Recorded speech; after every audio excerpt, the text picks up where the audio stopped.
দীঘায় ভেসে এসেছে প্রভু জগন্নাথের মূর্তি। 2 দিন ধরে সেই নিয়ে কত হই হই রই রই, কিন্তু পরবর্তীতে উন্মোচিত হয়েছে আসল রহস্য। কারণ বিসর্জিত দেব মূর্তিকেই ধর্মীয় বিশ্বাসের সাথে গুলিয়ে ফেলা হয়েছিল এই ক্ষেত্রে।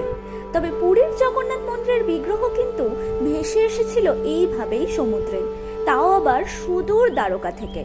পুরীর মন্দির প্রতিষ্ঠাকালে তৈরি হওয়া প্রথম জগন্নাথ মূর্তি তৈরি করা হয়েছিল সমুদ্রে ভেসে আসা একটি নিম কাঠের গুঁড়ি দিয়ে।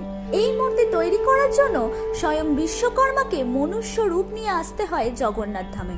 কথিত আছে রাজা ইন্দ্রদম্নকে জগন্নাথ দেব স্বপ্নে দেখা দিয়ে বলেন যে দ্বারকা নগরী থেকে একটি নিম কাঠের গুঁড়ি ভাসতে ভাসতে পুরীর সমুদ্র তটে আসবে। সেই নিম কাঠ দিয়েই যেন তার মূর্তি তৈরি করা হয়। পরের দিন পুরীর সমুদ্র সৈকতে একটি গুঁড়ি এসে ঠেকে এবং সেই দিয়েই তৈরি হয় প্রভু জগন্নাথের মূর্তি। বর্তমানে যে মূর্তি মন্দিরে স্থাপিত রয়েছে সেটি প্রতি 12 বছর অন্তর নবকলেবরের মাধ্যমে নতুন করে তৈরি করতে হয় এবং নতুন শরীরে স্থানান্তরিত করা হয় স্বয়ং কৃষ্ণের প্রাণপদ্ম।